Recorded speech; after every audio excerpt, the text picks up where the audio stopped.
Ross.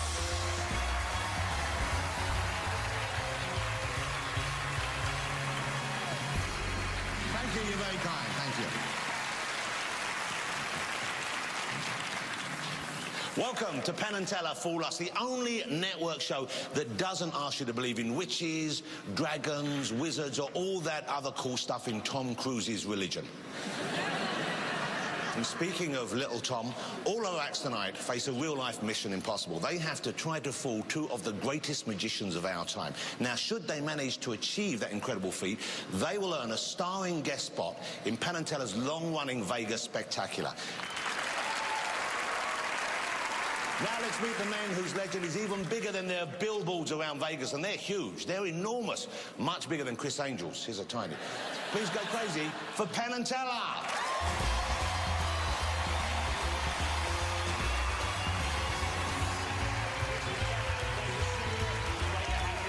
Here they are, Penn and Teller, ladies and gentlemen.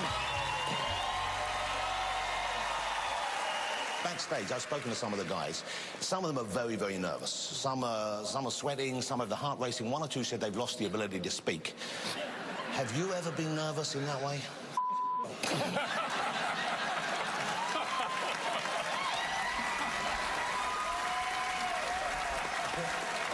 Ladies and gentlemen, it's Penn and Teller. You get yourselves comfortable, gentlemen.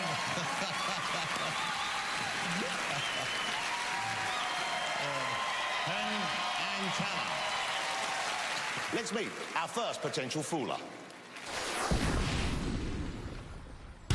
My name is Shen Lim. I live in Boston, Massachusetts. I originally went to college for piano performance. Unfortunately, midway through, I got carpal tunnel on both hands. And because of that, I just decided to pursue magic as my main career. I think all the years of performing piano and learning music theory really influenced my magic in a sense that I naturally was able to synchronize my magic to the music. So every beat, every movement is justified through the music. By not speaking during my act, it almost gives a more mysterious look. I want the world to see a different side of magic, to take magic seriously and respect the art. We've already asked two randomly selected members of our audience to join our next performer on stage in advance. Now, prepare yourself to experience the magic of Shin Lim.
Ladies, thank you so much for your help. You may go back to your seats now. Let's thank our volunteers. Thank you so much. You know, I loved every second of that, and I know the audience as well. I felt like we were in the Church of Magic, and I love the fact as well that you cleaned up after yourself. My mum would have been really proud of you. So you were a concert pianist, but you got the carpal tunnel going. I was. So first a pianist, and then 7 years ago I decided to pick up magic. And so you've done all this, you've learned that or created that in 7 years. Wow, that's all the more remarkable, isn't it? I mean, that's just extraordinary. Now, you choose not to speak in the act, though, at least not to us. Why that decision? I feel like it's interesting because... I think it's... Did you do enough, though, to fool two of the smartest minds in magic right there, Penn and Teller? I don't know. We'll see. Let's find out. Mr. Penn, Mr. Teller. A lot of people do card tricks. The idea of doing card tricks, which are silly at their very core, really seriously and really, really importantly, is wonderful. And I believe that is the only use of smoke I've seen in a magic trick that was sincerely beautiful. Now, watching this, you did a lot of tricks. And I want to tell you that we caught some stuff that you did. And there is this theory on magic that I believe very much, which is once one thing is seen to be phony, the whole thing crumbles. And it crumbles completely. So it needs to be perfect or not at all. But at the end of that, even with the little moves that I saw, I felt it was perfect. And as Teller said, we didn't even know how you vanished the marker. So you, sir, fooled us. Amazing. Beautiful. Beautiful. Ladies and gentlemen, he fooled them. What a beautiful routine. What a beautiful Wonderful return there. So beautiful. Shin Lim. I'm sure you'll be seeing a lot more of him. We'll be right back with more amazing